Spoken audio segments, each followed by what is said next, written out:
It's time now for Media Watch, and I'm joined on set by James Creedon. James, good to see you. Good Likewise.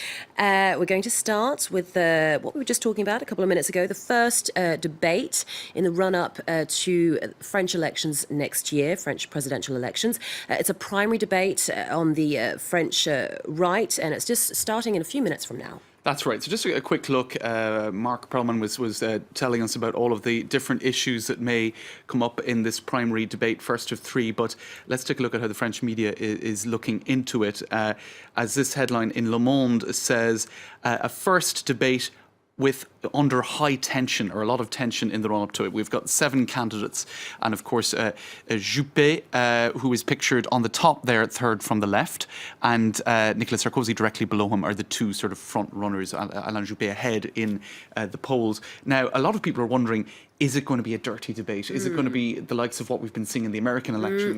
Massive degrees of mudslinging. Right. Nicolas Sarkozy has several investigations, judicial investigations into different aspects of his political career. This could indeed be very damaging for his hopes.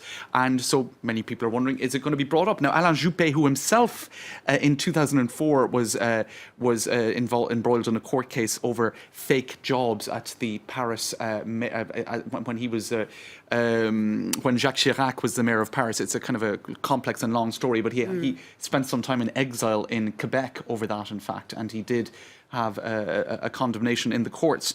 In any case, when asked, Nicolas Sarkozy made reference to that, and Alain Juppé on the radio this morning said it's better to have a judicial past than a judicial future. In other words, I have had court rulings against me in the past. Well, Nicolas Sarkozy will have some down the line. Right. So that's pretty nasty. Present day stuff. Right. Wow. And so okay. this headline here says, who will dare to strike Sarkozy first? So Sarkozy, of course, being, I suppose, the candidate with the most numbers of Achilles heels. Normally you only have 2, but I think he has more than 2 Achilles heels. And, well, here you have Juppé appearing to sort of glove up, so to speak, in preparation for this duel. But Nicolas Sarkozy seems to be ready with some ammunition of his own. What else do we have? Well, Jean-François Copé. Now, he was the leader of the UMP party, the since rebranded Les Républicains party, for Nicolas Sarkozy's re-election campaign in 2012. Now, there's a whole scandal of alleged misuse of public funds for Nicolas Sarkozy's campaign re-election. It appears to have gone over budget, and the party appears to have hidden some of those costs. It's quite a complex issue, but Jean-François Copé took the fall, if you like, for overspending in the 2012 re-election campaign of Nicolas Sarkozy, which he claims he knew nothing about. It was all being managed by the party. He was unaware of this. Jean-François Copé is going to target Sarkozy, said this headline, in order to, well, literally clean his honour. I suppose it's not idiomatic. In any case, Copé, when asked himself on radio this morning, would he attack Nicolas Sarkozy, said, would Napoleon have warned the Prussians about what he was going to do ahead of Austerlitz? He wouldn't have won otherwise. So essentially what Copé is saying there is we can expect Austerlitz this evening. Yeah. Oh, wow.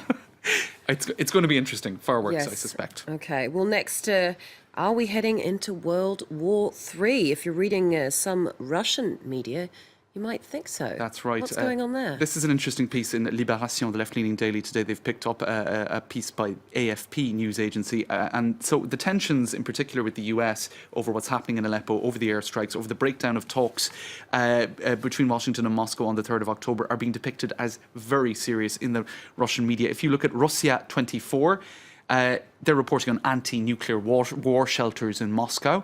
Fontanka news website in St. Petersburg is talking about possible bread rationing in preparation for a future war, even though the authorities have explained that there is an attempt to stabilise the price of flour. Right. On the radio, there is talk of civil defence exercises, building evacuations, fire drills. On the streets, you're seeing graffiti of a patriotic nature by pro-Putin artists, a group called SET, S-E-T, depicting Russian bears handing out bulletproof vests. On the main state broadcaster on the Sunday evening primetime show, the presenter was talking about Russian anti-aircraft missiles beating American warplanes. Essentially, if you're in Russia and exposed to the media, as most people are, you think World War III is on the way.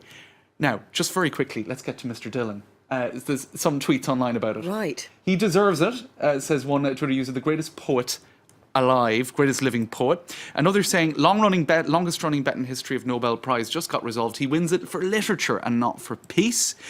And of course, a whole slew of lyrics for the times they are changing. Nobel Prize going to a singer-songwriter. And we'll finish with the front page of Libération for tomorrow. Not just the times they are changing, the Nobels, they are changing. Indeed. Okay, James, thank you very much Thanks for very that. James Creedon with Media Watch.